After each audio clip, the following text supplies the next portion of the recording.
And a very pleasant good evening, ladies and gentlemen, and welcome to another episode of JMU Sound Off. Happy New Year. I am Jonathan McNamara, coming to you, as always, from Richmond, Virginia. Big episode tonight. We're going to get to who our guests are in just a minute. But before we get started, want to, as always, thank our sponsors from the Montpelier Collective. Lots of interesting campaigns going on and great ways that you can get involved with the Collective now. To find out more, as always, visit MontpelierCollective.com. We're going to talk about a unique Coach for a Day experience that they have going on in just a few minutes with our first guest. And we also want to thank our friends from Skyline Financial Partners. Special shout out to Tim Nelson, who made the trip out to JMU's bowl game in Texas and served as a special correspondent while Michael and I recovered from the flu and COVID and everything else that hit our houses. So special thanks to Tim and the team at Skyline Financials because of you guys that we were able to put on these broadcasts. And with that, we will get our co-hosts for the night into tonight's broadcast. As always, Steve Brown, Michael Evangelista, and Taylor Atkins. Happy New Year's, guys. I know it's been a lot has happened in the JMU universe since we last spoke. So just want to welcome you on to another year, 2024 of JMU Sound Off and great conversations. We're going to get to an extended version of final thoughts in just a second, but we want to get to our first guest because he is a man that has a lot on his shoulders and a lot on his plate at the moment. And that is head coach Mark Byington from the JMU men's basketball team, 14-1. Fresh off a road trip. Coach, thanks for taking a few minutes out of your Sunday evening. We know you have a lot on your schedule. Obviously, yesterday, a game where the outcome wasn't what we wanted, a game against a team that, record is one thing, but they're a team that had the preseason player of the year in the Sun Belt and showed what kind of talent they have on that roster, but still 14-1, something to really celebrate. We want to start right off the bat by just giving you an opportunity to kind of assess where you are through 15 games and what this run has meant for you and maybe when you started to realize that this particular group of Dukes might have something special in this lineup. Yeah. Thanks, Jonathan. I'm sorry my voice a little hoarse yesterday. I did a lot of yelling yesterday. And thanks for bringing up that we weren't coming off our first loss. It was 14-1's a nice way to put it. The Sun Belt road's tough. I mean, it really is. The travel and what we had to do. We had a tough game against Louisiana on Thursday. We had to bus down to the Mississippi and get down there for early game. And I thought we were ready to play. And you run into good teams. I mean, it happens. And, that team has now won 20 of their past 21 home games in that place. And it is a hostile, tough environment with talent and good teams, good players, and it's a challenge.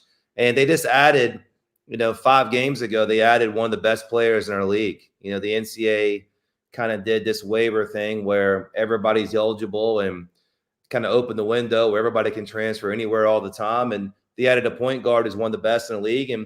And you know what? They played really well. I thought we were ready to play. We didn't play our best, but that happens. And if you kind of say the snapshot is saying, all right, the first 15 games, I mean, it's an understatement to say, it's a great start. But we haven't been caught up in it. We really haven't. It's been one of those things where we just kind of focused on what we're doing and where we're going in the next game. And that's hard. It's when the momentum starts building, the national attention comes for myself, the players, the team, and everybody else. It's hard to eliminate distractions. And I thought we did a good job at that. When we were picked preseason number 1, I was like, all right, there's a big target on our back. And then after our first week or 2 or 3 weeks of the season, I was like, yeah, God, they got amplified. But we've handled it well, and we got to keep handling it well. I mean, it's going to look like this, how it looked last week of how tough the Sun Belt is. Sorry. Can everyone hear me? My microphone just went mute. Are we still good? Mm-hmm. Good. I want to put into context some of the stuff that you were talking about in that with our high net ranking that we've had in the top 30, we've had this national AP ranking in the 19 as of right now still. To put some context into that, the excitement that a lot of people had around the football program this year when they were ranked in the top 25 as high as 18, not to belittle that, but that's out of 132 FBS programs. Our ranking, when you're talking about 19th in the country, I believe it's 363 one men's basketball programs. So even now, I looked at the updated net for today. I think it dropped, down to about 56. That still puts us in the same percentage ratio-wise as what the football team was when they were at their highest top 25 ranking. So to still be competing at such a high level, doing what few teams, not only at JMU, have ever done, but few teams in the country at any level have done. I think it's a pretty incredible time for JMU fans to embrace the moment of where we are and how special this season is. And the thick of the season, the conference play is really just starting. So I want to lead into that a little bit with we got 2 big home games coming up this week. Arguably, this game Saturday specifically, it's Appalachian State. It's a Sun Belt rival in almost every sport we have. They have this big win coming off Auburn. They're also the second highest ranked team in the Sun Belt right now. But not just talking about that game. Talk about these 2 games and really this second half of the season, what it means for the community in the Shenandoah Valley to come out and watch this team, the students to come out and watch this team, and maybe some of those alumni that, because of the COVID season, we didn't have this big, fancy grand opening of the AUBC and have maybe not found their way back to Harrisonburg for a basketball team. Talk about how important it is when that place is full and rocking and what it means to your team. Yeah, so we'll start with this week, and we know people support us, and you can support us at home, but you know what? We don't feel it. It's not something that impacts our team or impacts an outcome. We had a game this year. We played Radford at home, and I think we had close to 8,000 fans, maybe a little over that. That place was electric, and we were playing great. We're a little bit off, and I swear we're not winning that game without the crowd. And so there's ways you can support, whether it's financially, collective. But if you're and all those things are great, we really need those. But if you're at home saying I'm supporting a team, we don't feel it. You got to get to the AUBC.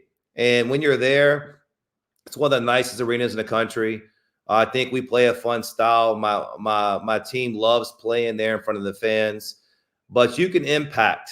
You can change results. You can do different things when you're in those seats and at those places. And there's no reason, I feel like this. There's no reason that we shouldn't be close to sell out on Thursday night, on Saturday, and everything moving forward. I don't want to have anybody take what we're doing for granted and come be a part of it. It's you're supporting it when you're at home, but when you're in the arena, you're a part of it, and we need people to be a part of it and kind of jump in there with us. Yeah, no doubt, Coach, and I'm excited for the upcoming home game this next Saturday. We'll definitely all be there. First off, thank you for hopping on the platform with us. Really, congratulations on a historical start of the season, 14-1, like you said, ranked as high as number 19 in the polls. Want to take a step back. You spent 7 years at Georgia Southern, had a great run over there. People forgot, right? You came in to 2020 in the midst of COVID. We were still in the prior conference. You were probably recruiting all over Zoom and not really having a lot of official visits on site. Talk to me a little bit, because I think this last class was probably your first true full-on recruiting class with no restrictions, correct? Like, tell us a little bit about that transition and how that's been for you guys so far. Yeah, I mean, you think about when I got here in 2020, I stayed at Hotel Madison for a month, and I was the only person in the hotel. I was like, what a great house I live in, because I was the only person there, and I didn't have a place to live, and everything in Harrisonburg was shut down. And then, we had a really surprising first year there. Had a great player, Matt Lewis, and got some things going there, won the regular season championship. And truthfully, if you put me on a lie detector, I think we win the whole thing if Matt Lewis doesn't get hurt that first year. We were rolling. We were playing great. And then you talk about a flip. We were playing great the second year. We were 9-2, beat George Mason, Old Dominion, and UVA, and all these teams. And then we had just crazy injuries. But then at the end of that, we were kicked out of the CAA tournament, and dealing with that was tough. So then you go to year 3, and now we're switching to the Sun Belt, and had a good first year in the Sun Belt, and now we're trying to kind of get our feet on the ground. And that's with recruiting, like you're talking about. That's with their basketball program. That's with the fans kind of understanding the rivals, the games, and who we're playing against.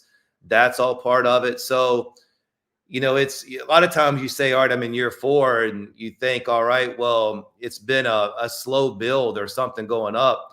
It's been a lot of ups and downs of just kind of getting our feet on the ground with not so much things that are going on with our program, things that are going on with the world, whether it be COVID or the league change and the tournament ban and things like that. So I feel like now we got a clear direction going forward. And I think that helped our recruits. I think it's helped our team. And it's when you got a singular focus and a goal and you know what you're working with, it's not simpler, but you know where you're going, you know what you're heading to, as opposed to you're trying to hit targets sometimes that you don't even know where they are. But now we know exactly where we're heading to. Coach, I appreciate you being on. And, Michael forgot there's a game Thursday. So we have South Alabama coming into town. Yeah, and Steve, and mention this. This is a team that beat us on a buzzer beater at their place last year and knocked us out of the tournament. And it's been one of the best teams in the Sun Belt. I think, sometimes we get our fans, everybody understand, like who's good. And South Alabama has been one of the best teams in this league for a long time. I know it. I've been in the league now. This is year number 8. So I know Sun Belt. I know them. And Richie Riley does a great job. So don't worry. Well, we're not overlooking South Alabama. We know they're good on Thursday. No, I just want to make sure the fans know they need to come out on Thursday night, because this team took Appalachian State to overtime on January 4th. And that was at their house. Appalachian State ended up beating them by 7. But that game was, South Alabama had that game several times. They lost yesterday to Georgia State, but, don't let their record, when people start looking at people's records and thinking, ESPN says it's a 3% chance that they'll beat JMU. Don't pay attention to any of that nonsense, because when these guys get in the gym, these guys are tough teams, no matter who they are in the Sun Belt. So come out and watch. We need you guys on Thursday night. I know tons of people are coming Saturday. You need a ton of people coming on Thursday. The question I have for you is, what lessons have you all learned in the first 15 games? If you've got any, 2 or 3 lessons that are out there that y'all have learned. I know you talked about, you guys have been good about watching the distractions or monitoring those, but what types of lessons have you guys learned as a team? Yeah, we added new guys, a lot of new guys from last year's team. And even the guys that are returning have new roles. So you learn kind of what guys are good at, what makes them successful. And having a week like we just had, and Thursday, even though we won, and Saturday, even though we lost, we got a great kind of, things to look at and learn from. And that's what everything comes down to with us. We played 31 regular season games, and we're only 15 in. And so we got a long way to go. So if what we are today is who we are in March, it's not going to be good enough. So we got to get better and get better. And I love the fact that, we just had some things that happened on Thursday and Saturday that we got to change and learn from. And it started with film session today with the coaches and myself, and we got there. Then tomorrow we're bringing the team involved, and we got to get back to work. And I love the fact that sometimes you learn more about your team in adversity than success. And I love the way we were in the locker room after the game yesterday. That was big for me. It wasn't pointing the fingers. It wasn't guys, saying, it was somebody else, whatever else. It was ownership. And I, the guys got their attention, and they want to get better. They want to fix some things. And we played well yesterday. We didn't play well enough, and we know we can get better. And Coach, one purpose of this show that we've had from day one is to really shine light on how fans and supporters of this program can get more involved in making a direct impact. And we've shined a lot of light on the importance of the Montpelier Collective. And I know you and I had a chance to talk at the Spring Duke Club tour directly about this. It made some videos for the collective that were put out. But I did want to give you an opportunity to speak to fans of JMU basketball and fans of the athletic department, because there have been questions, or there's still kind of general understanding is becoming increased as people learn more about NIL and what it means. But from your perspective as a coach, why is this topic so important, and why is it in addition to people's gifts to the Duke Club, because we know that there's still a critically important role in supporting that. But from your perspective, the coach, where does the collective fit in, and why is it so important for people to get engaged? And then we'll get you to talk about in a second a way that people have a direct opportunity to get involved with your basketball program in a second. But from your just basic level, the importance of the collective. Yeah, well, right now, the only way to be collective or the only way to be successful in our sport is through the collective. And I'm talking about sustainable success and having success year after year and building something. It used to be a little bit different. It used to be your campus. It used to be your meal plan or your facilities or something else. This is the way that the teams that are in college basketball are successful right now. Right now, you can look at us and we're one of the probably the only outlier. So you look at whether we're top 25 or we're top 50 or top 75, we're an outlier right now of where we are compared to what our collective is and where we are kind of compared to some certain things with budget and things like that. Now, I also want to bring attention to this, that we have certain things on campus that we need to show everybody else in the world. We need to show what the fans are like, what the arena is like, what the campus, the academics, and everything else. But we come to recruiting battles or having sustained success with keeping our players here. It's the collective, and it didn't used to be that way 2 years ago. So it's not like it's just something that just came about. But for us to be successful and not just be an outlier, because outliers are hard to sustain, and for us to be sustainable success and keep going forward, we have to have support there. And, we're going to be dealing with it year after year. And I don't think the rules going anywhere or change anything. That we got to make sure that our players are compensated, and that the way the NCAA has kind of changed the avenue of what players can get and do and everything else, which, they should share in a lot of things and success and revenue that we're getting. Well, we need to have a revenue and access for them to be able to get to that. And so, we've done great things. We can keep doing good things, but I want to take it to another step higher. We can, but we can't with the kind of format that we have right now and kind of the support that we have right now. It's got to be amped up a lot more for us to even come close to sustaining this or even taking it a step higher.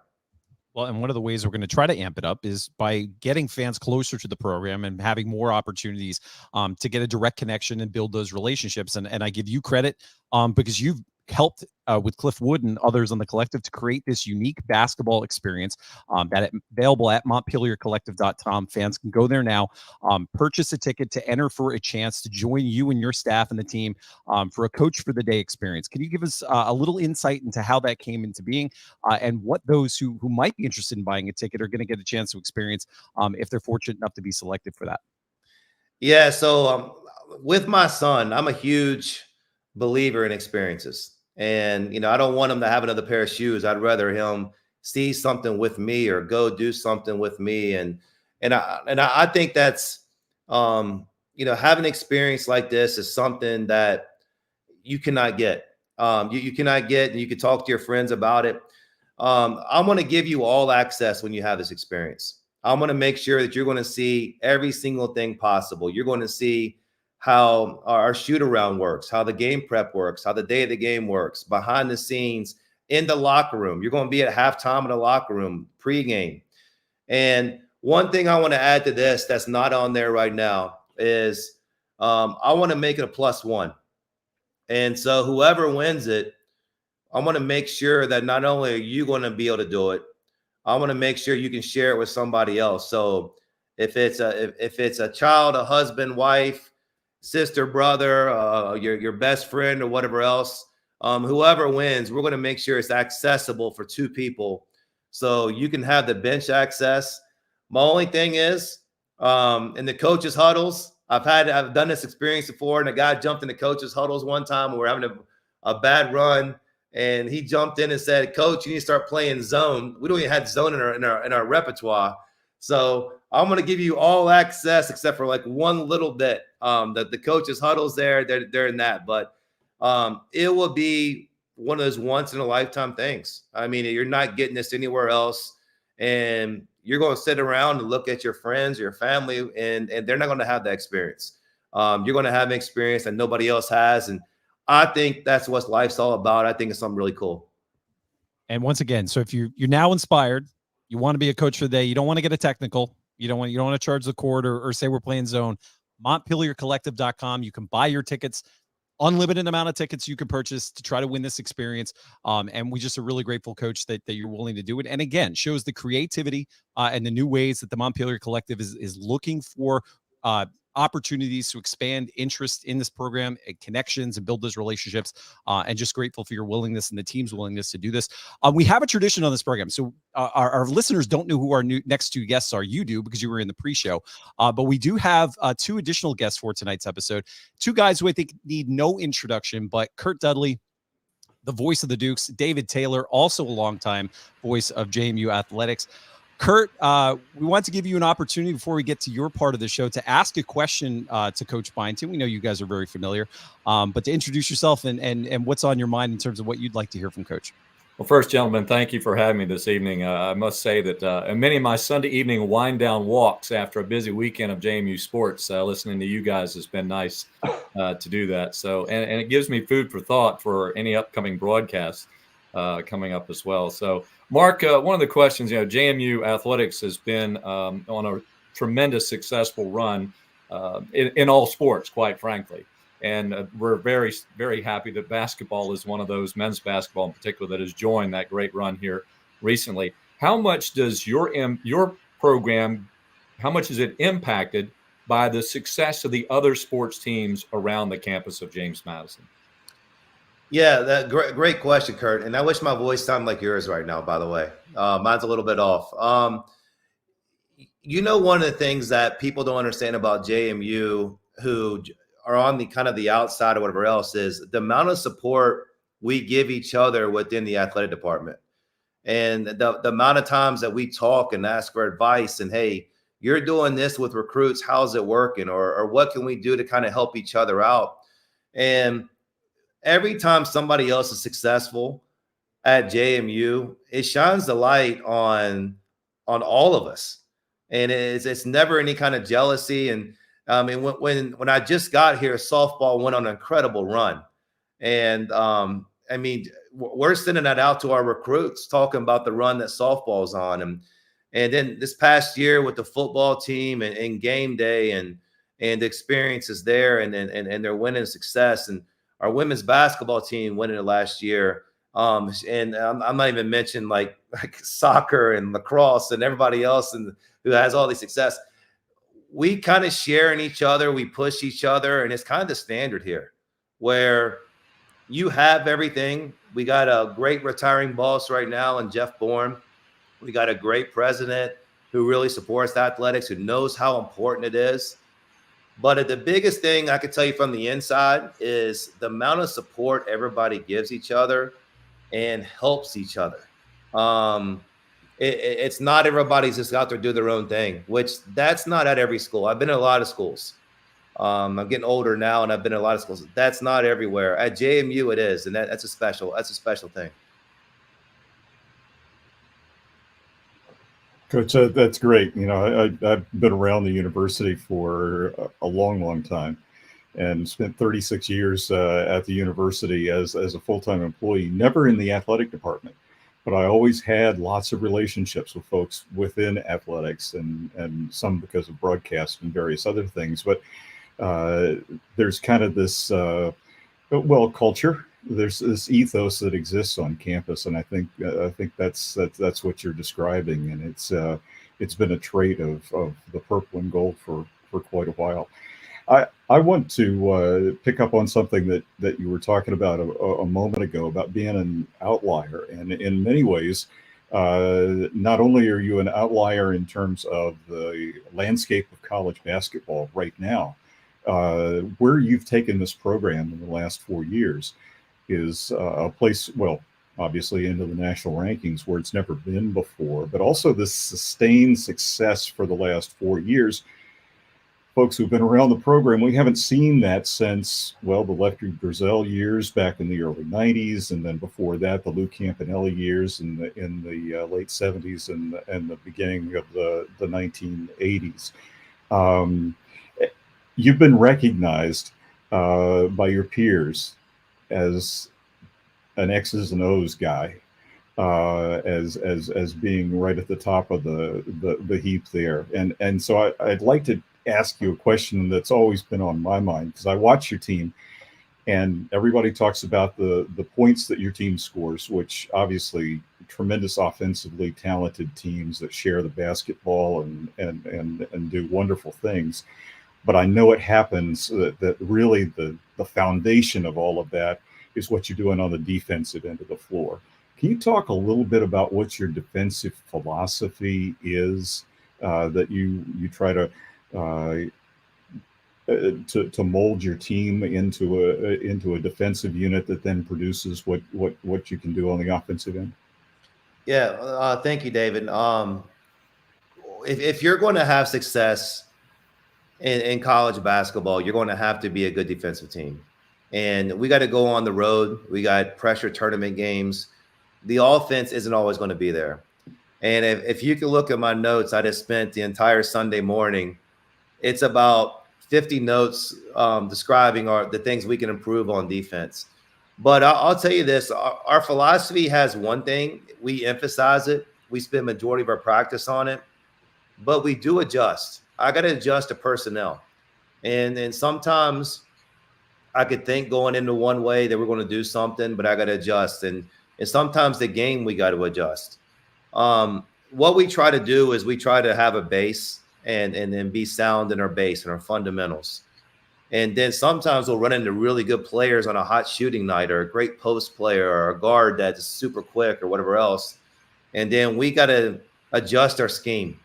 And we try to do that as a team. We try to as a coaching staff.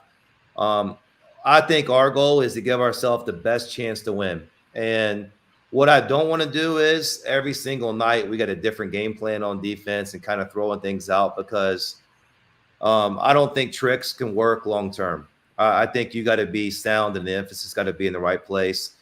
But I do think this. I do think that if you're one of the top 3 defensive teams in the league, and so we have 14 teams in the league, if we're one of the best 3 defensive teams, we'll be one of the top 3 teams because of our offensive firepower and some things we do there. So that's why we spend so much time on a defensive end. Well, Coach, we sold you be about 10 minutes. We went to 28. So that's my fault. I was talking a lot tonight. Out of respect to your time, we just want to say thank you again. And one last reminder, we're going to hit it as many times as we can in this show, to have an opportunity to win the Coach for a Day experience.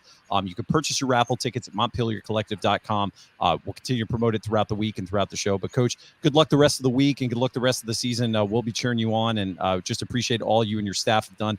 We like to say to the coaches, not just the wins and losses, you're the ones that give us something to talk about. You're also somebody that gives all of us a little bit of break from the stresses of life. So just please, on behalf of all of us, thank your players too, because it's their contributions and their efforts that give us all something to cheer about, and just know it's really appreciated. Thanks, guys. It was fun. Hope to see everybody Thursday. Awesome. Thanks, Coach. Go check the microwave. Just Brussels sprouts. Anyway, Curt and David, we want to get to the second half. There's a big part of why we wanted to have you on is it's no secret to anybody who's a JMU fan that this has been a pretty special time for anybody who's a fan of this program, as to watch the growth of not just the programs like football and basketball that get a lot of the attention, but the continued growth of our Olympic sports. And as we started a new year, I just wanted to get you both to kind of where your head is at. With the success that this collective athletic program has had, our third college game day experience, being ranked in basketball, beating Michigan State, our soccer programs, the softball success that we've seen, lacrosse's national championship. As people who have watched this program and put a lot of blood, sweat, and tears into it, start with you, Curt. Did you ever think we'd be where we are today? And how special has this run been of late for somebody, especially that spends so many hours behind the mic calling games for JMU?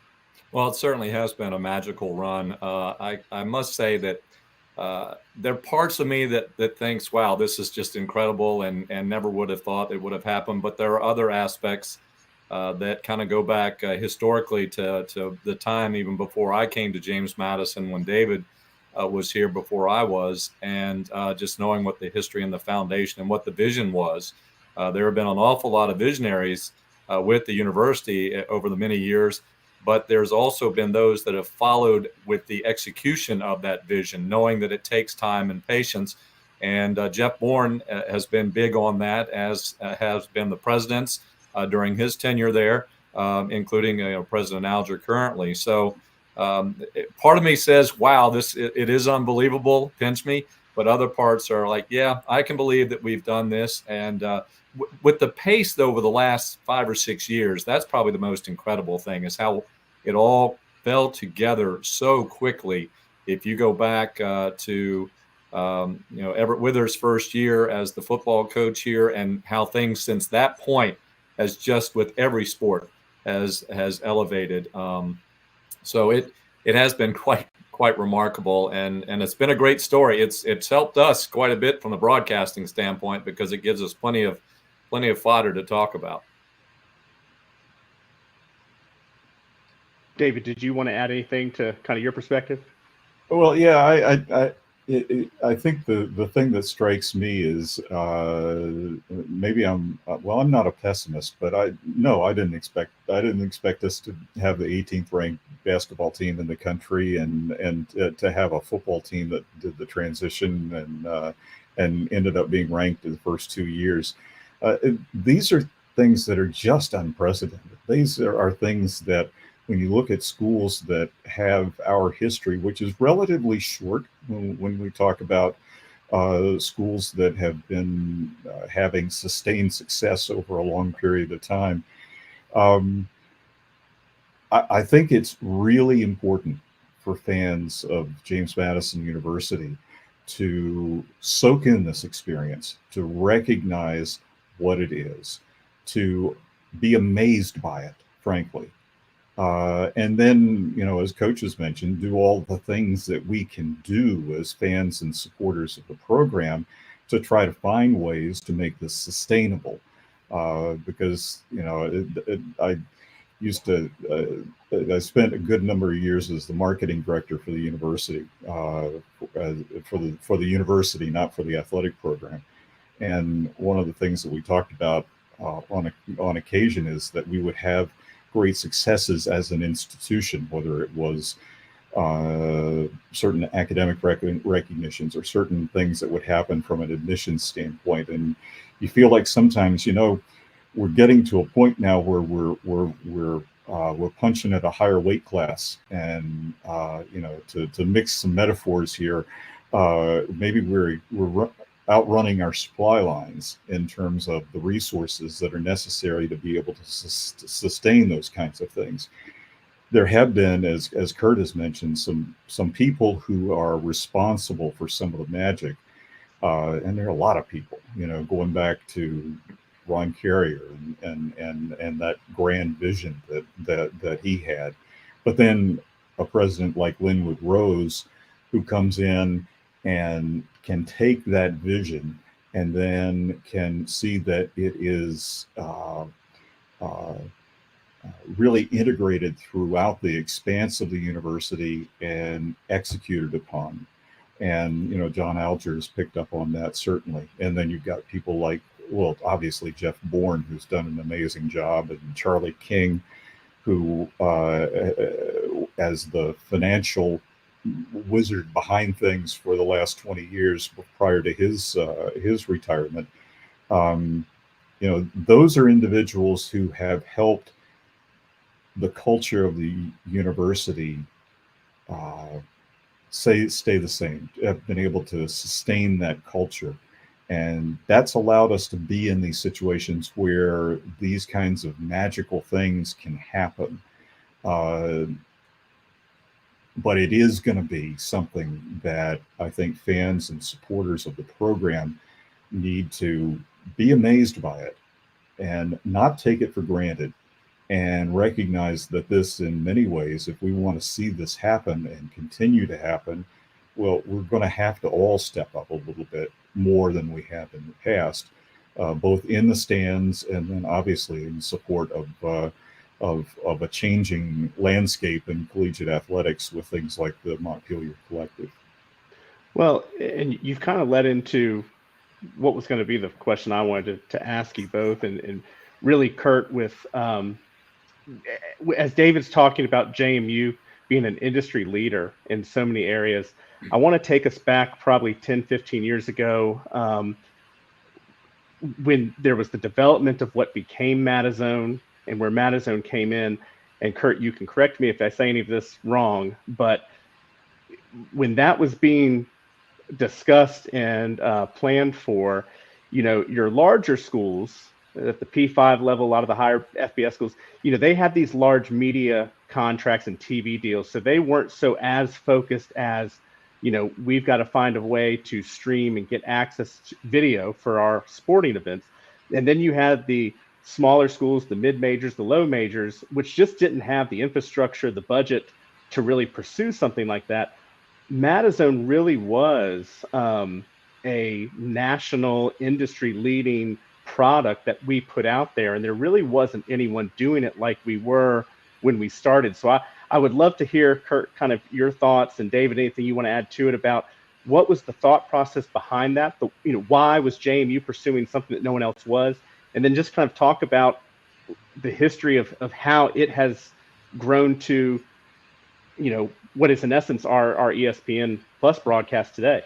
Yeah, well, thank you. Well, we go back, it originated around 2006-07. At that time, I had gotten out of the sports information, being an SID for teams and starting to take over as the internet has changed the sports information industry tenfold, 100-fold, 1,000-fold. I mean, it's been incredible. And the video streaming, the audio streaming, it started with audio streaming. David and I, back at the turn of the century, started to do some audio streaming. And if I could spend 30 minutes telling you how we used to archive things, because it would take a long time to, piece a football game together to archive it. But really what happened was we did a revamping of our JMUsports.com in 2007. And that's when Matazone was launched. And Matazone, the name, I got to give credit to Jeff Poglace. We sat in the office in meetings and talking about everything. I was out cutting my lawn, thinking about what are we going to call this, and so Jeff came up with Matazone. And what it was initially is that when we went to that new website, we were a New Line partner, and New Line was kind of an international. They did a lot of stuff with European sports, particularly actually motorsports was kind of their big thing at that time, and so we partnered with them, but that was behind a paywall. So we had them as a partner, and I must give credit to Telemedia Productions, John Salem and his crew, the company that we hired as a third party to help us to do a lot of the infrastructure we didn't have, a lot of the technical aspects, providing the cameras, providing a lot of the human resources that we did not have on staff at that time. And so it was launched initially as through New Line, as a pay service, a paywall, a subscriber service. And we were getting, a couple thousand subscribers. But we were still piecing a lot of things together. For example, we weren't doing, when we would do a football or a basketball, we would marriage up the camera work with whatever was on the radio at that time. So you would hear Mike Schickman doing a men's basketball game at home, usually with Carl Magenhofer at that time. And we were just tying that in. That was the audio source. But they could have been talking about something totally different than what the cameras were showing. So it wasn't ideal. Same with football. When we launched it from a football perspective, you were just seeing the Minitron. That was it. You whatever was on there was what you were seeing. So at least you had somewhat of a connectivity of what was going on in the stadium. A couple of years we were behind that paywall, but then we convinced New Line to recast the contract, and we would pay them a rate that would offer it up free. And we had already gotten what is now JMU Sports Properties, or with our own marketing, we were already starting to sell advertising. Nobody else was doing, or very few mid majors or anyone below the P5 weren't selling many advertisers to advertisers at that time. We were, and not that we were paying. It wasn't a break even deal, but we were cutting pretty good, probably about 67 to 75% of what we were paying to get those productions done. We were getting back in return from advertising. So that was outstanding.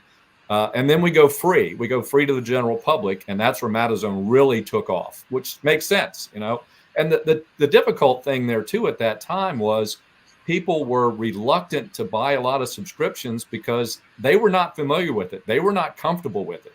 And so they were reluctant to just jump aboard. And even if it was only $7.95 a month or whatever it was at that time, you know, they were kind of reluctant to do that. So let's fast forward a little bit. What happened? The big upgrade occurred when Bridgeport Stadium was renovated. And Charlie King said, hey, we want to do internal productions. We want to do a full scale production and stop just kind of piecing things together. And that's when the next jump in the whole production took place. And so this is all in-house. And that's when I moved over to more of this, what my role is currently, or through the last quarter of my full-time career there at JMU. And so we started doing everything independent of what the radio was at that time. So it was much more robust, much more comprehensive.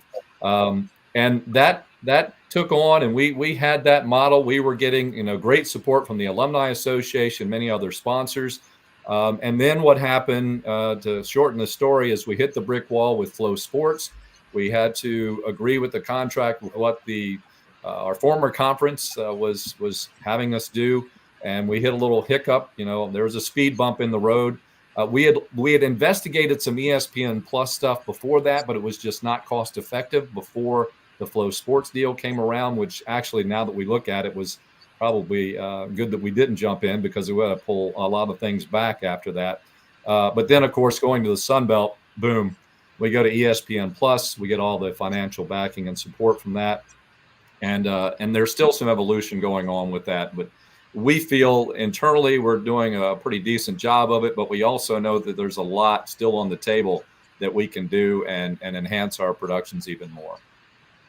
This is awesome to hear about. Sorry, go ahead, David. No, I just wanted to add a little something here, because I think Curt's being a little modest in his role with this at all. You know, the transition to the Sun Belt, and obviously FBS football, and there were certain things that we had to be ready for as an institution to be able to make that move. And it was the foresight that Curt, yes, there were others there, but Curt was the guy who was kind of leading the charge back from, goodness, yeah, the late, you know, the 06, 07, somewhere in there, really putting the university in a position where they could make that jump, where it was almost seamless in terms of production. And I know that Curt's going to say, no, it wasn't seamless in the background, but in a lot of ways, the product that was on Matazone is not dissimilar to the product that's on ESPN Plus now. And that was because Curt was ahead of his time. One quick little story about this. You guys are going to regret having asked me on here, because I'm the old guy who's going to tell all the old stories. But we talk about Jeff Bourne, and of course, Jeff is about to finish his 25th year and retire from the university. And I think we're all kind of sad about that. When he was new, none of this stuff, of course, existed, and I was doing some radio at the time, and also working at the university. I was kind of at an unusual point in my career at that stage, and I went and talked to Jeff, and I said, Jeff, you know, you really, you know, now that you're here in this role as the new athletic director at JMU, you really need a marketing guy and a broadcast guy. And obviously, I was kind of making the pitch that I might be that guy. I think Jeff agreed, but he's an excellent hirer, as we have seen in all the hires that he has made. And one of his excellent decisions was not to hire me, because he already had his guy. He had Curt, and you can see what Curt did and how that has been a major factor, I think, in JMU's readiness to be able to move to the Sun Belt. And I just want to say that about my friend here, who I'm so proud of what he's been able to do. Well, thank you, David. And let me, before Mike, you ask your next question, let me also give David credit. So when David left sports information in 1988, I took that job. Okay. So when he left the broadcast booth in 1999, I took that job. So thank you, David, for advancing your own career so that I could fill those voids and try to fill your shoes. But no, it's been great. I think we've been I've enjoyed working with you. I think it's been a great team. He went on the university side, but that too, I'll say this too. That's one of the key aspects of why athletics has been very successful, is because it's integrated within the university. It's not in its own silo. And I want to go back again to Jeff Polglace in that regard, because yes, I think as he's kind of the quiet AD behind the scenes in many of these things. And because he worked with the president's office, with alumni, he knew how important it was back in the 90s. And a lot of the things that we are doing traditionally now, he had a vision from that standpoint, and many of the things that we do, he was involved with. But it took 20, 25 years to get a lot of that stuff started. It's just it's a microcosm example of the macro JMU nation. Yeah, this is fascinating, guys, because, you talked a lot about executing vision and hearing, Jeff Bourne's idea around sports being the front porch of the university, and just the visibility sports has just provided. The entire institution has been amazing. I was getting, all this has been super nostalgic. And Curt, we've talked about it offline around Madison. And as a young alum, moving out of JMU and at the time moving to DC, it was amazing to me that we had a free Madison production. And I used to remember, this is back when Twitter was Twitter, and it was 2012, 2013. I used to tweet and go, when is the archive going to come up? And it was like the old St. Francis games or Central Connecticut State. I was be like, is the archive coming up? When is it going to happen? It was always like the Wednesday or Thursday afterwards. And I would get super excited, and you'd have other alums like Justin Partlow and the guys at Sports Blog that we were so excited once the archives would come up from the game. So I think it's amazing to hear the vision, but also I just want you both to know like the impact for like young alums, passionate alums that are way later in their career now. And when we were younger, we were just super excited and jazzed up just to have that access, right? And that ability to watch games over and over again. It was awesome. Fast forward to now. So my question is just really around like the ESPN Plus production. I know we're year 3 in the Sun Belt now. Talk to a little bit around like the fans on what goes into those productions, like how we capture sort of the atmosphere, and like how do you guys look at the guests that are coming in and out? Like take us fans like behind the scenes on how that comes together, every Saturday. Yeah, well, it's interesting because Mark was talking about getting people into the stands, so into the arena and just to games. And so one way we kind of look about it, twofold, is one, we understand everybody can't be there, but we want to provide a good program that makes you want to be there. Okay. So, there are so many things that do go on. And of course, we've got to give credit. There's 2 major productions that go on at every football and basketball game. The internal production, which is the video board and the ribbon boards, and, Katie and her operation.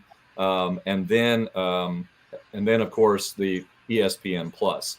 Now, a couple of things that I can share with you that has made a big difference and will continue to make a big difference is that this past year, it took a while, but when we joined the Sun Belt, there was also a new commitment, and we've retooled a room on the lower level, the entry level, or the court level of the Atlantic Union Bank Center. We have a control room in there now that is pretty darn awesome. Kelly Bowmaster has joined us. He's a JMU alum, and he has been with us a couple years now, and he is responsible for that. And you'll hear me say, Kelly Bowmaster, our producer.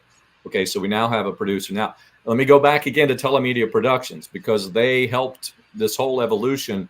But we knew at some point, as I said, actually 20 years ago, that I didn't realize JMU was going to be doing it, but I knew that the Oklahomas and the Nebraskas and all the Big Tens and everybody else, they were going to have their own internal production crews. Well, we're working towards that. You know, we got a SMAD, we got a great school, and so we're trying to tap into that. And we have, even throughout my career, and that even goes back to our friend Mr. McNamara a little bit there with some of that. But you have that control room, and what we do now is the football games are produced out of the control room in the Atlantic Union Bank Center.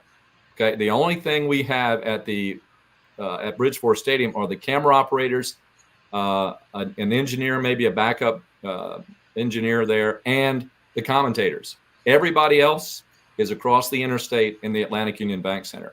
The same for it'll be the same for baseball. It'll be the same for softball come spring, lacrosse. The soccer programs back in the fall, the same thing happened there. We did have to do it out of a mobile truck on a couple occasions. That is huge, because just think about the amount of human resource hours that you need and the wear and tear on equipment if you're running from station to station, from facility to facility. Now, we're not at the point now to where we can do 2 events at the same time. Maybe it will come to that. That's why if you look at the schedule, you may see an event that is taking place at the same time. Like we might have a lacrosse game that's on ESPN Plus, but only audio coverage, if coverage at all, of a baseball or a softball game, because we've got it. But we do have a model, we do have a structure that makes sure that we get a high percentage of everybody's home games. When we started off, it was all football, all basketball, and only 3 of every other sport. But now we're more like 75 to 80, 90% of every sport as well. That is suitable. Now, I'm not talking about the golf or the tennis at this particular stage, because those are a little different challenge to do that. But as far as all that is concerned, so Mike, we do have that control room. You have Kelly. We rely on a lot of the students that are practicums and interns to do a lot of the behind the scenes work. And then one thing we did too, when we went to ESPN Plus, and this was at the recommendation of the Sun Belt, if you listened, you watched Matazone through the years, I was usually working with the student as an analyst or, somebody to help to assist with the commentary. We've gone to either professionals or analysts that have a tie to the sport. And I'll give you a good example here. Coming up on Thursday, we're going to debut a new analyst for men's basketball, a fellow by the name of Kirby Dean. Now, Kirby is a name that you know if you're here in the Valley, because Kirby played at Spotswood High School. He coached with Kenny Brooks and Bart Belair's at Virginia Military, came back to his alma mater at Eastern Mennonite University and led them he coached their men's team for a good number of years. If you like Kenny Brooks, you'll like Kirby Dean, because those dudes they're like thing 1 and thing 2. I mean, yeah, they are. And so he said, I'm a little overconfident when it comes to coaching. I'm not quite sure about commentating, but I'm sure he'll do fine. So we've made that change. We do have some other things that we feel like we're leaving out on the table, but that will come, I'm sure, in the very near future. And right now, even Kevin Warner, in his role as one of our assistant ADs, he's working closely with School of Media Arts and Design to help to streamline what we've already been doing for many, many years. Well, I'm going to take you guys back to the old days, since the 3 of us are the oldest ones probably on here. Kind of back to the 80s. And my question, the theme of it's going to be, how do we keep our magic going? And so for the folks that are listening that didn't graduate back then, like we did, back in 80-81, our men's basketball team was 21-9. We beat Georgetown in the NCAA tournament. 81-82, we were 24-6. We beat Ohio State in the NCAA tournament and lost to the Carolina team with Sam Perkins, James Worthy, Jimmy Black, and some guy named Michael Jordan, something, I don't know. It was some freshman kid that didn't end up being much of anything in his career. So we lost that game 52-50. And then the next we came out then in 82 and 83 and went 20-11, beat Ohio State. So to me back then, football was the only thing we did in football that I can recall is we beat UVA in 1982. and then lost to them in 83, and the football was just okay. So back my memory, and y'all tell me if I'm wrong, but we were a major basketball school. To me, we were not at the Gonzaga Butler level, but in our own little world, we were probably where VCU was a couple years ago, in terms of just being a really good mid-major, mid-Atlantic team. So how do we keep the magic going? I'll start with David, and how do we keep it going from this year? Because I think we've caught a run here. It feels awfully like the early 80 time frame for me. And so I'll start with David, and then go over to you, Curt. But how do we keep that magic going?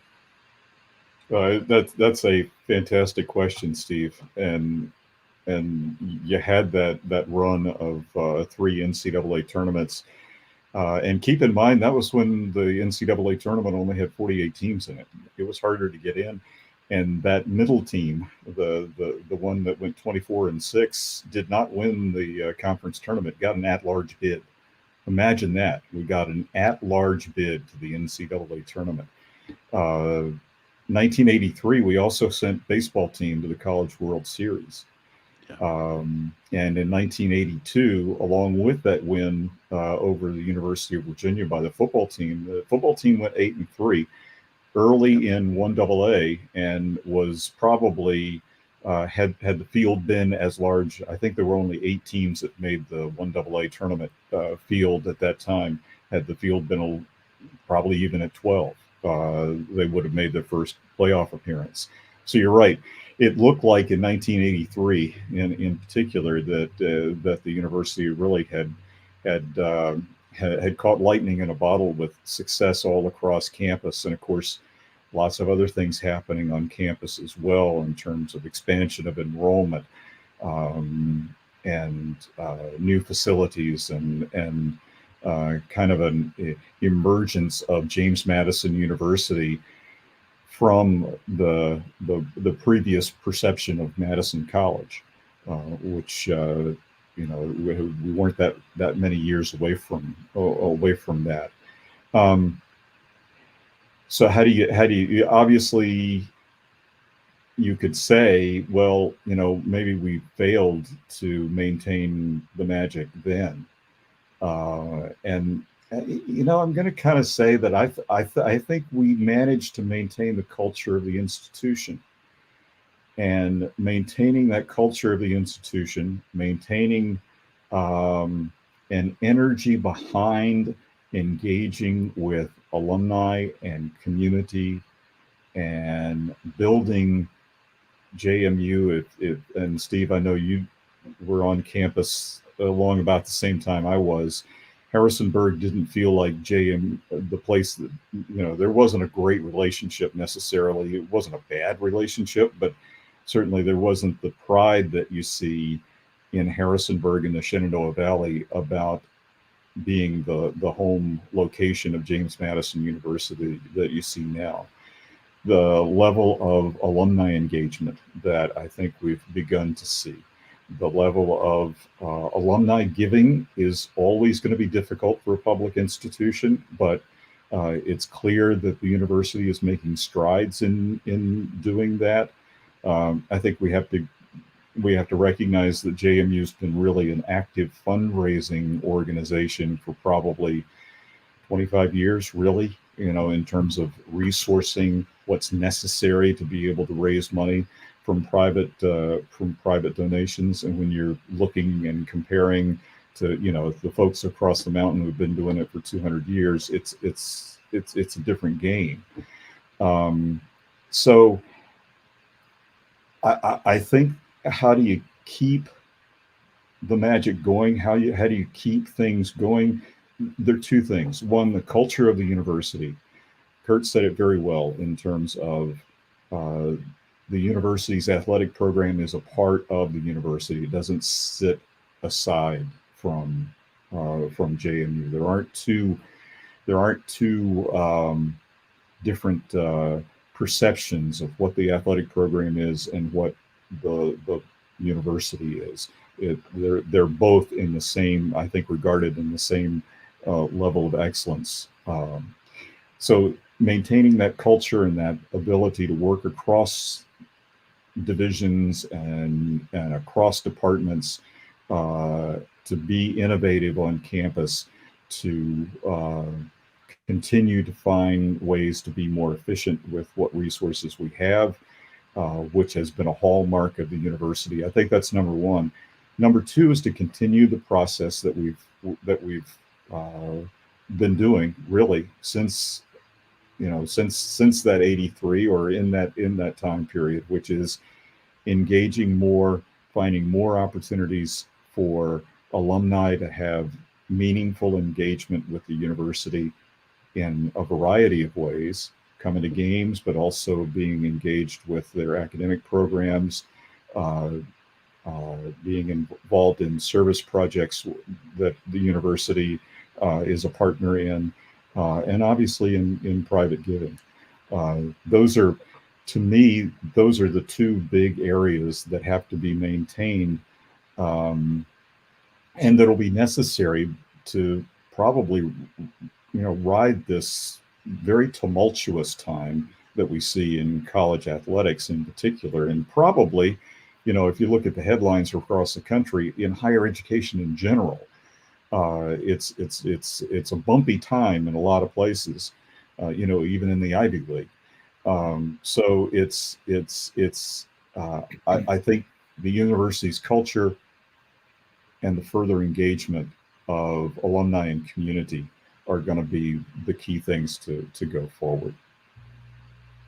Curt, you have anything on that one? Yeah, I'll just want to say kind of a quick, kind of a perspective type thing here too, is that, all of that happened at basketball when I was still at my alma mater, Bridgewater College. I was in school, finished up there in '83.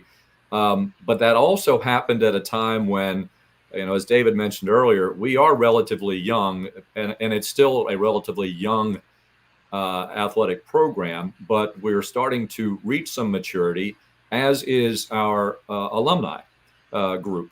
If you look at it back in the 80s, in some regards, a lot of that was done with smoke and mirrors.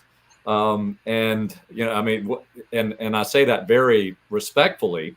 And the vision that Dr. Carrier had, not just in athletics, but also on the university, as he turned his attention in the 90s to what everything has been built on the east side of the interstate. So, and certainly there were a lot of other people working with us there at that time too. But those alums in the early 80s, let's look at the history of the school.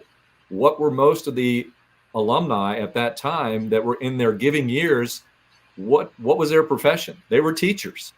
They don't have a whole lot of income that they could give as a Duke Club member or anything like that. We're much further along that now. We have a much more mature and financially mature alumni group, but we still need to improve upon that. So I think that one way, I wanted to put some historical perspective on that, because I think that is part of our history as an athletic program and as a university. But I also want to say that we're up on that upper scale now, where we can move along if we can get that engagement. But it's important to have that engagement. It's important to have people in the stands, to enjoy it, to make sure that that's something that they are willing to support. And we see it internally. We just need to have the alumni come back and become a part of that internal operation as well.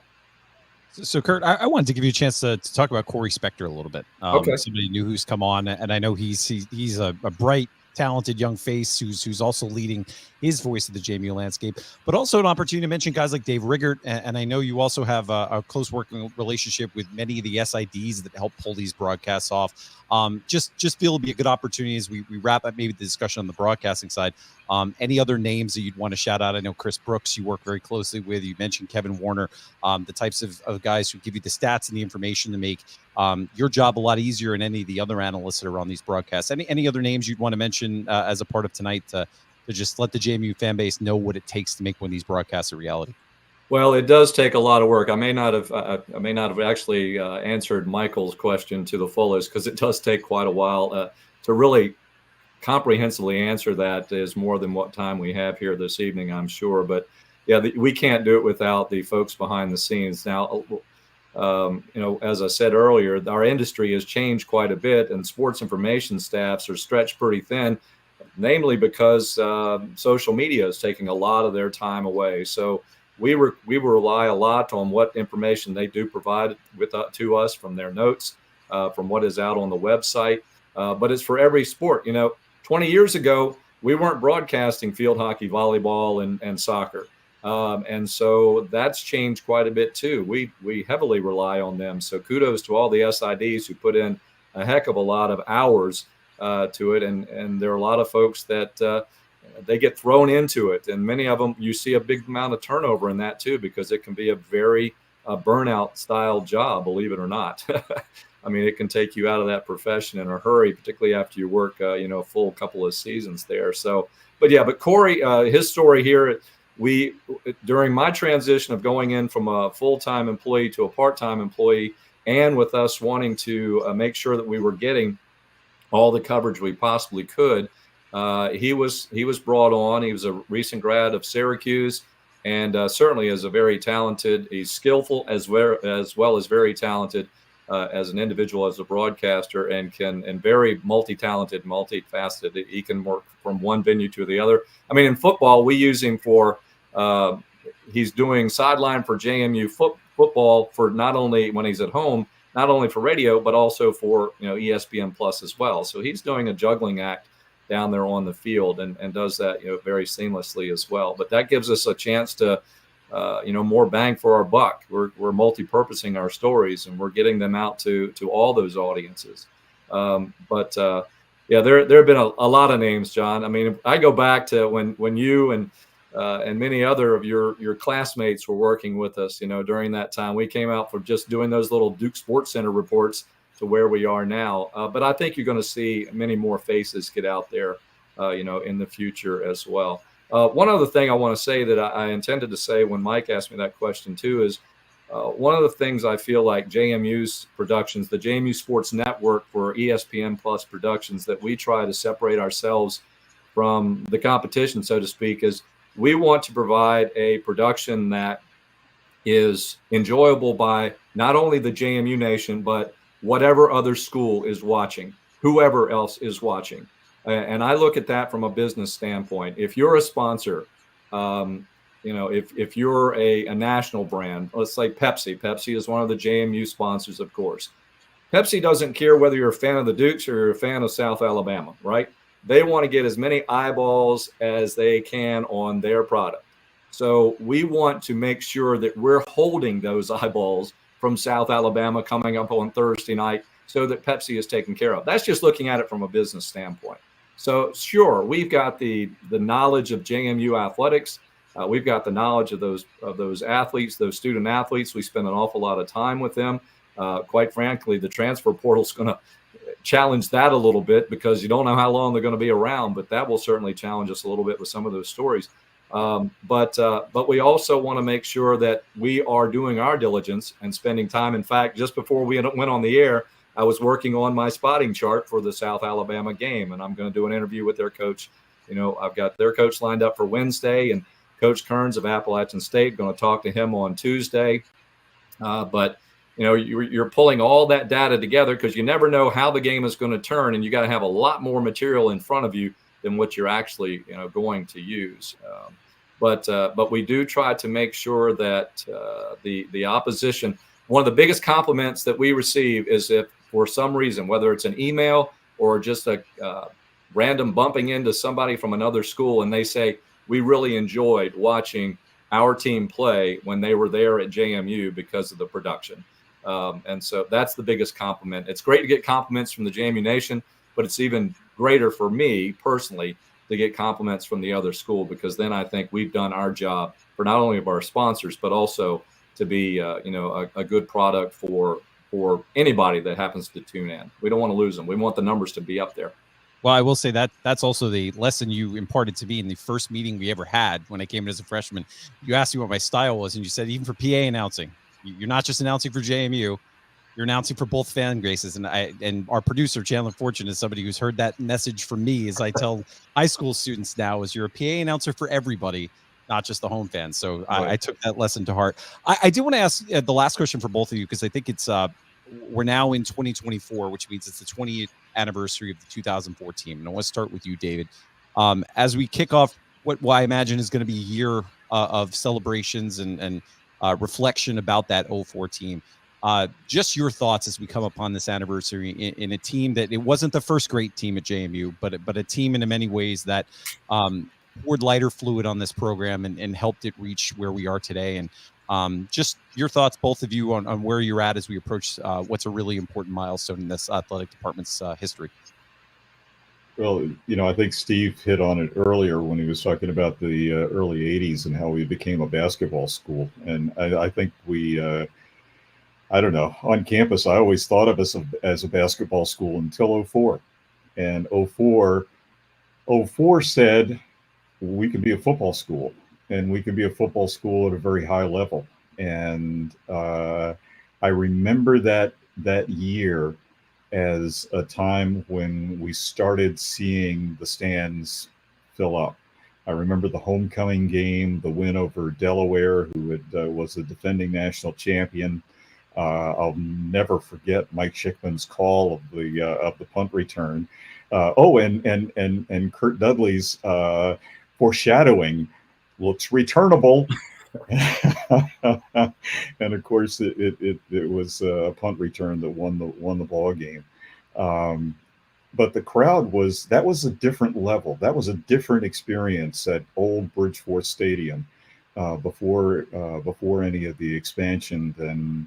And I think that really kind of meant that football was going to become the program that kind of bootstrapped the rest of the university's public perception from an athletic standpoint as we went forward.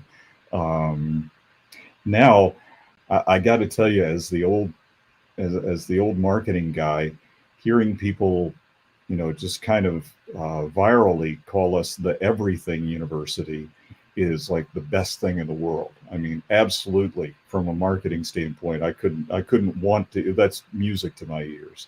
But I do think that 04 team made a huge difference because the 90s were kind of lean in a lot of ways. Mm-hmm.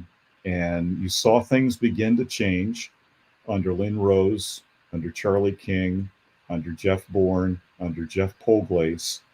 Right around the turn of the century, you began to see things change, and 04 became the first real public visible point of that. Yeah, that season kind of snuck up the way that it played out. David, I think that punt return to me is one of the, if you were to poll me, I think that was one of the pivotal plays in JMU football history. There are plenty of other big ones out there, but to me, that one play, without it, I don't know if we won the national championship. There are some other things that had to happen, obviously, but that was and that was certainly I think was Mike Schickman's best call. I really enjoy it.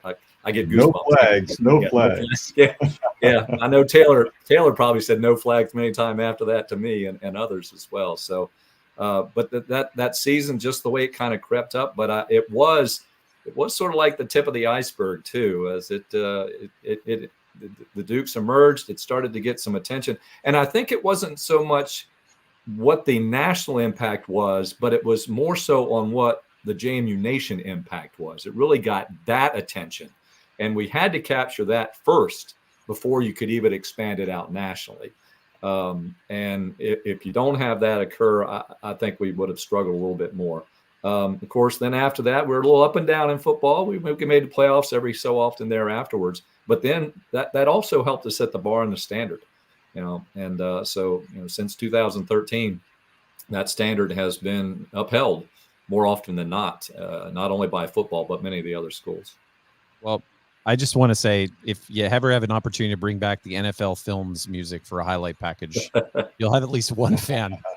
I cannot listen to those videos without seeing. It's like you played that one song. I feel like the entire 04 season is the highlight narration music, which was great. But gentlemen, I can't thank you enough. This episode meant a lot to me personally. I've told you, Curt, offline, and I haven't had a chance to tell David this, but I learned a lot from both of you during my time at JMU and my time since then.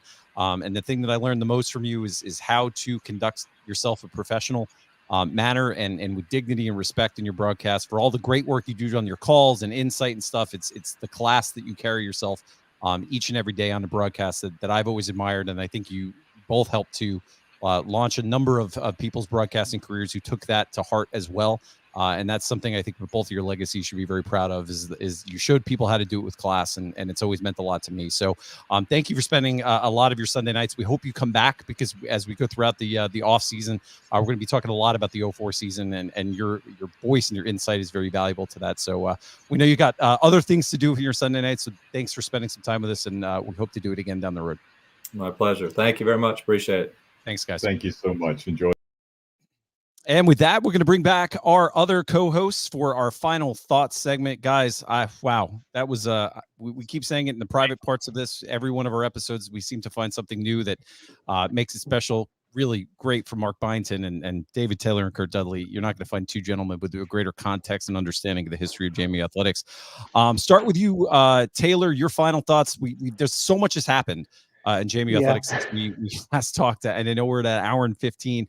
We won't get to any of it. Obviously, a bowl game happened. We've had assistant coaches added, lots of recruiting news. But what's on your mind, Taylor, for final thoughts?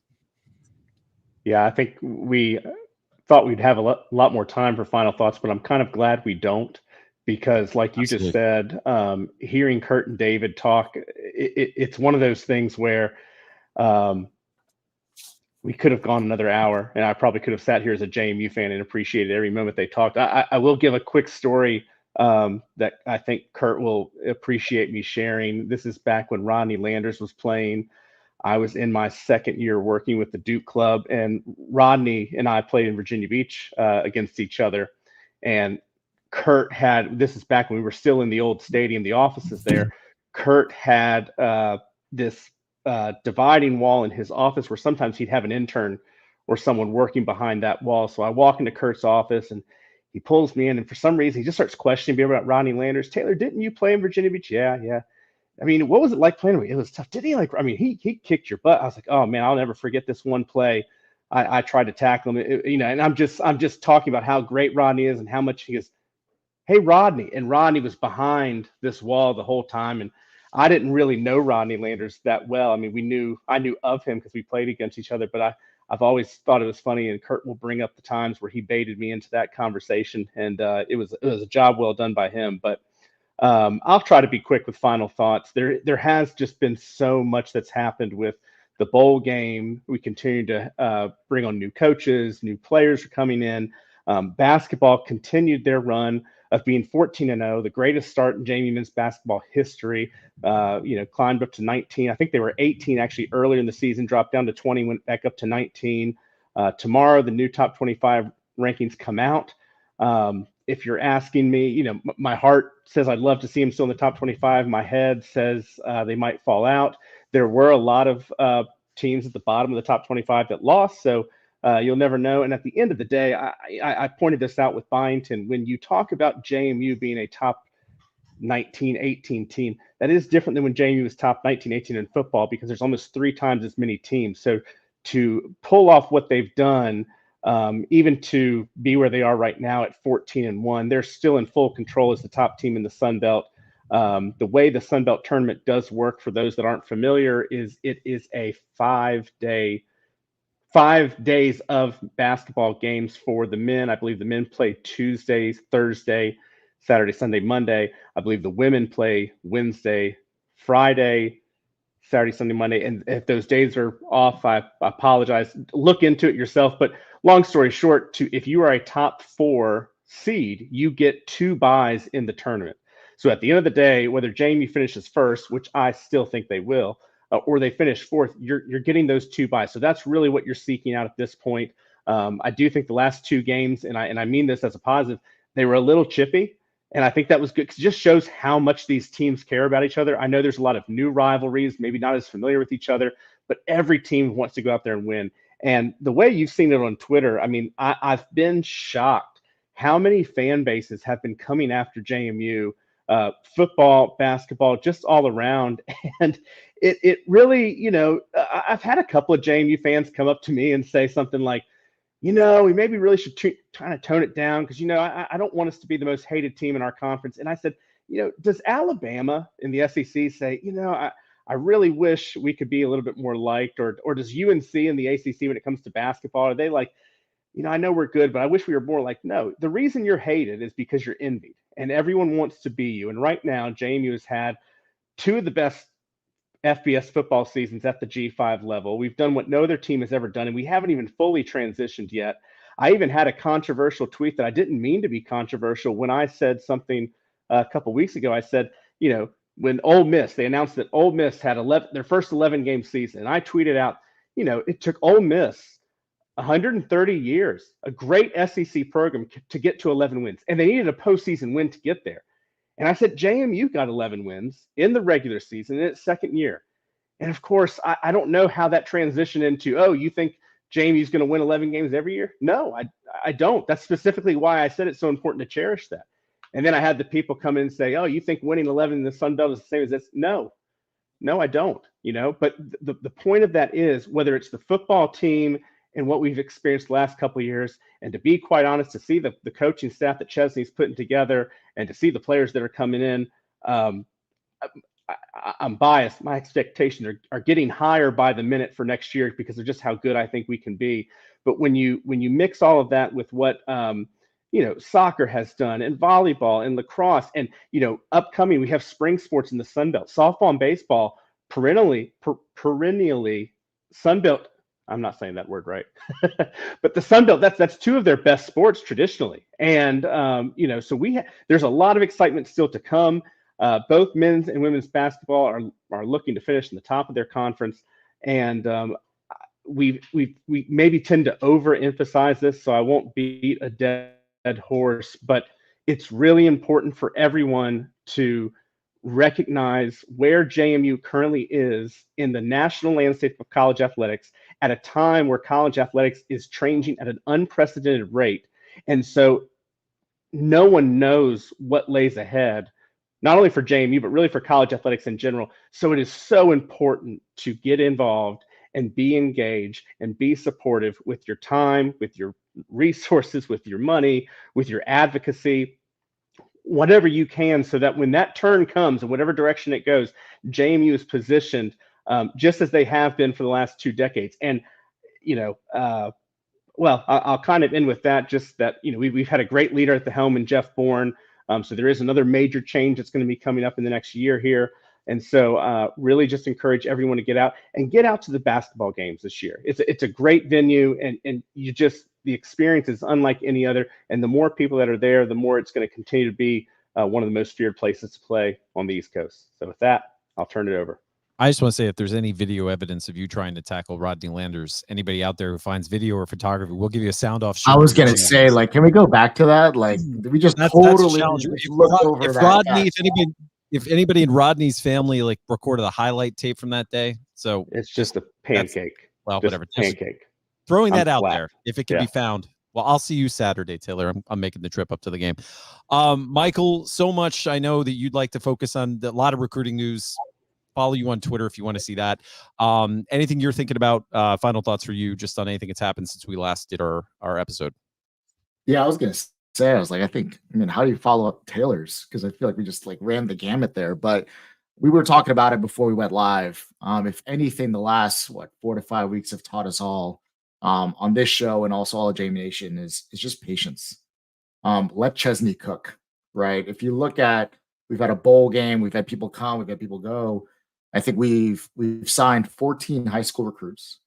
We lost 4 to the prior coach, and we flipped 4 from Liberty, UConn, Marshall, and Jacksonville State. Another Florida quarterback at that. And as of the last hour, we've also allegedly signed 11 portal players, including a former Pac-12 starter at quarterback. And I think last year's North Texas. I think he might be on TV tomorrow night, I've heard. I think so, right? I think he might, right? I think he might be on TV. Something about championships and all that stuff, right? And then in the last hour, right, we allegedly got North Texas, leading rusher from an American conference program. We've had all the questions around, can he recruit at this level? Can he attract high level prospects. Like, are we going to recover? Is the world going to end? And you're just seeing him go through the process. And for our listeners, I want to also share, like, over the last couple of weeks, as we've gotten to have some insight into the coaching staff, like, it's very interesting to see sort of who he's going to be bringing in. And if you've been following some of the football scoops, the tradition and the level of winning and expectation this new coaching staff will provide, I think we're going to be really happy with who he officially brings in once all that comes to light, right?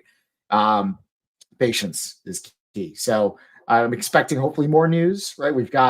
I'm looking at our depth chart and all the players that are coming and going, guys are signing, and I'm like, love to see a couple more running backs, love to see some linebackers, maybe some receivers come in as well, but I have no doubt that will happen in hopefully the next coming days. So I'll leave it at that. We've got, John, we still owe our fans a recruiting episode, and just a reminder February that National Signing Day, the official one, is February 7th. So tune in soon for that, but glad to be back. Awesome. Glad you're feeling better. Steve Brown, final thoughts. Michael took my Patience deal because I had the Guns N' Roses lyrics up that I was going to talk about with Patience, but I'll leave that out since he hit that hard. I will follow up on a couple things that I think are important, and I think a lot of it came out of David and Curt. And I wrote down a lot of what they talked about. One of the things I put in here, and Jeff Polglace probably won't like to hear it, but he and I went to school together. We were in the same major. I wrote down Polglace is the Dick Cheney of JMU. And I mean that in a nice way. I mean it in a way that where he's actually doing the work behind the scenes that a lot of people don't see, that get things done. Now, I know Dick Cheney took some bad hits back in time, and I don't mean that toward Jeff. I mean only the good. And then what David said, and I liked when I said, how do you keep the magic? And he said, the culture of the university is key. And what I think a lot of folks, I won't even say it's a lot, it's a minority group of folks on social media, make it sound like the world's going to end anytime something changes. I'm looking this week probably for some of those same folks to talk about how bad the basketball team is at 14-1. I'm sure we'll hear some of that nonsense from those folks, and ignore that, folks. When you hear that, our team's 14-1. We lost a tough game. Was it our best game? You heard Coach Byington say no. Is it tough to play on the road? Yeah. Did any of us expect to go undefeated? No. I'm looking at the schedule now. I think we've got a tough January and a tough February. If we go 8-1 in January, that's outstanding. That's 4 games at home and 4 on the road. February, we got 5 games at home. If we can go 8-1 in February, that's great. But we end the basketball stretch with 4 games on the road. That's going to be a monumental Herculean task to win 4 games on the road. Can this team do it? Absolutely. And you heard Coach Byington talk about how, he's written down 50 different notes today on how they can play defense better. They're a pretty doggone good team. And he's sitting there scoping out on Sunday morning, how can we be better on defense? I can guarantee you when you go Thursday night and you go on Saturday of this week and that place is rocking, this team is going to roll. And if the fans out there don't like it and the people on social media don't like it, I don't give a crap. I'm going to continue to be obnoxious. And if you don't like it, don't come. But the bottom line is the people that are showing up with the thousands and thousands in the arena and the millions and millions watching from home, we're going to continue to do what we do, people. If you don't like it, learn to love it, because we're going to roll you in basketball for men. We're going to roll you in women's basketball. Come softball, we're going to smack you. Come lacrosse, come field hockey, we're taking it all. And if you don't like the everything school, then leave the conference, because we don't need you. We'll bring somebody else in and roll you. Support every of these folks, man. Show up for these games. I'm really happy with Coach Chesney is doing. I'm really happy with the coaching staff he's put together. I'm excited for the recruits that are coming in. We got a lot to be thankful for. We went through some ups and downs in the last month, but honestly, it kind of went up as soon as Coach Chesney got hired. I got a spark when he got hired. Now I'm watching what he's doing. And for those folks out there like, well, he's not doing any recruiting. Yeah. Okay. Well, why don't you continue to talk about that nonsense and let's watch and see what he does. I'm loving what he does. You're going to love what he puts on the product on the field. You're going to love spring ball. Can't wait to see what this university is going to do. So come support the Dukes on Thursday night. Come out and see the women. I think the women are on the road this week, but come see the men on Thursday and Saturday. Alice and I will be there on Saturday. Mountaineers, feel free to come to town, but we're going to kick your ass. So come on to town. South Alabama, I'm not so worried about you on Thursday night. We'll roll you too. But Mountaineers, I'm looking forward to having some fun with Yosef or whatever you want to call that stupid mascot of yours. Bring him on. New year, same Steve. Steve, I just want to know, you're going to wear the robe to basketball? And we also need Maybe. Alice is going to start working on like a short sleeve cooler version for spring and sports when it's a little hotter. So look forward to seeing you guys. There you go. Bring the robe. All right. Well, guys, great episode. Again, Coach Byington, thank you for taking a few minutes out of your night. David Taylor, Curt Dudley, legends in their own making, and we appreciate their time. To the fans, as always, if you're somebody who wants more information about that coach's experience, MontpelierCollective.com. You can purchase your tickets for an opportunity to have the Coach for a Day, a unique JMU basketball experience.